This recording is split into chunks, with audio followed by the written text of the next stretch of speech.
सिंधु नरेश की पालकी जा रही थी और इस पालकी में सिंधु देश के नरेश बैठे हुए थे रहुगण। यहाँ भी एक लीला हुई कि जो पालकी थी वो 4 कहार कंधे पर ढोकर के लेके जाते हैं, तो एक जो कहार था उसकी स्थिति अच्छी नहीं थी, उसको लगा मैं मर जाऊंगा, तो वो भी भाग गया। अब क्या करें, पालकी 3 लोगों के कंधे पे कैसे जाए? तो जड़ भरत जी जो थे उनको ले जाकर के पालकी में लगा दिया गया। अब जड़ भरत जी जो थे वो बड़े मस्त हैं, हट्टे खट्टे लंबे चौड़े। अब वो क्या करते हैं, जमीन पर भूमि पर दूर दूर तक देख देख के चलते हैं। तो अब क्या हुआ कि कोई चींटी आ जाए, कोई नीचे कोई कीट पतंग आ जाए, उसको देख के उछल जाए कि पैर के नीचे आके ना दम मर जाए। अब आप सोचो कि 4 कहार कंधे पे लेकर के पालकी को चल रहे हैं, यदि उनमें से कोई एक भी उछलेगा तो पालकी उछलेगी ना, तीनों का बैलेंस बिगड़ेगा ना। तो जो पालकी में सोचो उसकी स्थिति क्या होगी। अब जैसे ही वो उछले, एक तो लंबे चौड़े, वैसे ही बैलेंस डगमग, ऊपर से वो उछल जाएं, और उछले भी कैसे, कूद जाएं। अब कूदे तो जो राजा था उसका सर जो है पालकी की लकड़ी में जाके लगा। राजा ने कहा क्या हुआ? बोले महाराज क्या बताएं, ये जो भारी भरकम सा मोटा जो जिसे जोता गया है ना, इसमें यही कूद रहा है, हम कुछ नहीं कर रहे, डर लगे कि कहीं महाराज हमको दंड ना दे दें। राजा ने कहा कोई बात नहीं। अब दोबारा आगे बढ़े, फिर ये कूद गया, फिर राजा के लग गई। अब की बार राजा का दिमाग खराब हो गया। बोले तुम इतने मोटे ताजे हो, देखने के लिए ही हो कि उठाने के लिए भी हो? अब कुछ बोला नहीं, वो अपनी मस्ती में है जड़ भरत जी। फिर आगे चल दिए, फिर एक बार फिर कूद गए। अब की बार कूदे तो राजा को गुस्सा ही आ गया। ऐसा लगता है कि तुम जीवित ही शव के समान हो, तुमसे इतना कहा सुना जा रहा है, जैसे शव को किसके सामने कितना भी कुछ कहो सुनो रो, उसे कोई फर्क नहीं पड़ता, ऐसे ही तुम्हें कोई फर्क नहीं पड़ रहा। जड़ भरत जी को लगा कि यदि आज मैं चुप रह गया तो बात बनेगी नहीं। जड़ भरत जी 40 वर्ष के हो गए, जीवन के 40 बसंत उन्होंने देख लिए, पर मुख से कभी एक शब्द नहीं कहा था। आज पहली बार जड़ भरत जी की वाणी से सीधे वेदांत स्फुरित हुआ है। और ये जो रहुगण जो राजा बनकर के पालकी में बैठे हुए ना, ये कौन है? ये वही हिरण हैं जिनकी आसक्ति में इनकी देह छूटी थी, यही राजा बनकर के बैठे हुए हैं। इन्होंने पालकी नीचे रख दी और राजा से कहने लगे कि राजन, आप किसको मोटा कह रहे हो? आप किसको शव कह रहे हो? आप किससे आप ये सब बातें कह रहे हैं? मोटा होना, पतला होना, लंबा होना, छोटा होना, ये तो शरीर के गुण हैं। और आप कहते हो कि इतना मोटा होकर के भी मैं इसको उठा नहीं पा रहा। तो एक बात बताओ, ये पालकी ढोने का श्रम किसको लग रहा है?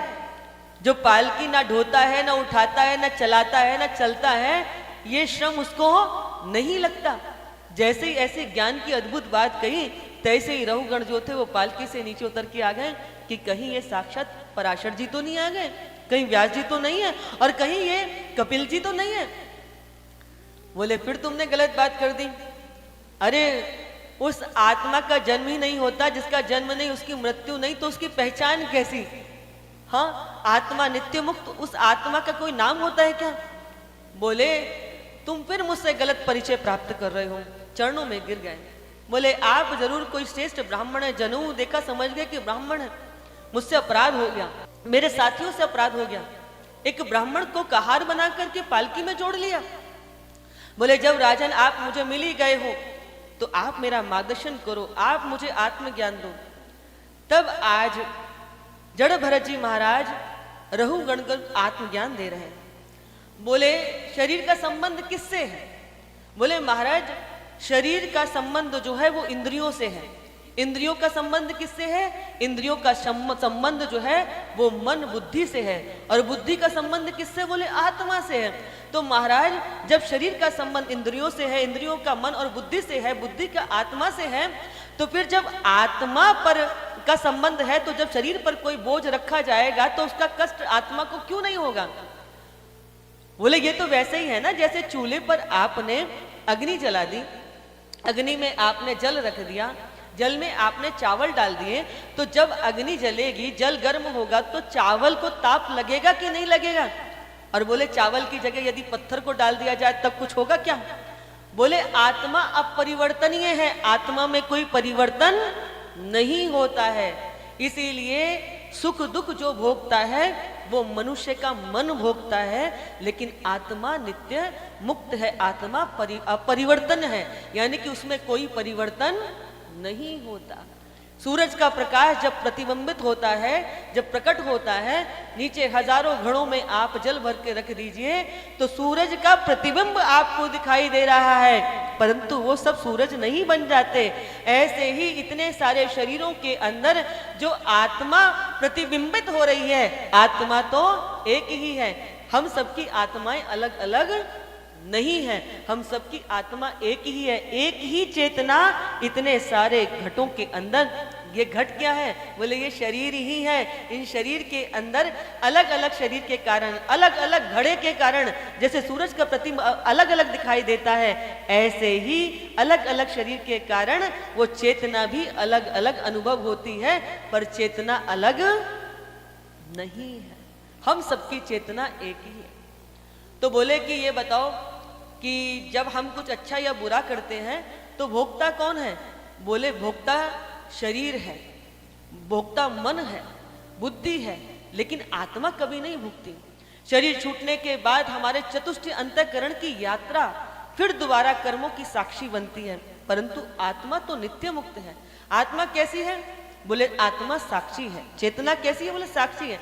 जैसे इस प्रकाश के नीचे हम बैठ के कथा सुने, यहाँ शराब मदिरा पी में, इस प्रकाश पर इसका क्या प्रभाव है? प्रकाश को इससे कोई लेना देना नहीं है। आप मदिरा पिए कि आप कथा सुने, प्रकाश को इससे कोई लेना देना नहीं है। ऐसे ही आप सत्कर्म करें या बुरे कर्म करें, आत्मा को इससे लेना देना कुछ भी नहीं है। हम जैसे कर्म करेंगे वही यात्रा हमारी चतुष्ट अंतःकरण बन करके फिर हमको कर्मों में बांध करके फिर हम वैसा ही शरीर धारण करके उसका भुगतान करते हैं। इसलिए हम सबका जो असली स्वरूप है वो क्या है? बोले आत्मा है। इसलिए व्यक्ति को सत्कर्म करते हुए, सुंदर चिंतन करते हुए अपने आत्म स्वरूप को मनुष्य बनकर के याद, यदि आपने अपने अपने मूल स्वरूप को यदि नहीं पहचाना तो ये यात्रा कैसी है? ये यात्रा अति अधूरी है। अधूरी नहीं, अति अधूरी है। एकमात्र मनुष्य ही है, बड़े भाग मनुष्य जन्म पावा। ये जो मनुष्य का जन्म है ये बड़े बड़े भाग से मिलता है, जिसको पाने के लिए देवता भी तरसते हैं। देव सत्ता क्या है? आपने सत्कर्म किया, आपने बहुत दान किया, पुण्य किया, आपने किसी को जल पिलाया, किसी को आपने मदद की, आपके सत्कर्म एकत्र हुए, आपने देव सत्ता स्वर्गलोक प्राप्त कर लिया। पर स्वर्गलोक में सदैव बने रहोगे क्या? कर्म जैसे ही क्षीण होंगे फिर मृत्यु लोक में आना पड़ जाएगा। लेकिन जब कोई जीव अपने आत्म स्वरूप को पहचान लेता है तो उसका धरती पर आना जाना नहीं होता, वो आप्त काम पूर्ण काम में बदल जाता है। साथ ही साथ यदि किसी देव सत्ता का आना भी होता है तो वो कर्म के वशीभूत नहीं, आत्म कल्याण की भावना से ही धरती पर आना होता है। इन्हीं को हम देव पुरुष की संज्ञा कहते हैं, महापुरुषों की संज्ञा कहते हैं, बड़े सद्गुरुओं की संज्ञा देते हैं। ये वही है जो कर्म के वशीभूत नहीं, बल्कि आत्म कल्याण की भावना से ही अनेक अनेक रूप लेकर के हम सबको जगाने के लिए धरती पर आते हैं।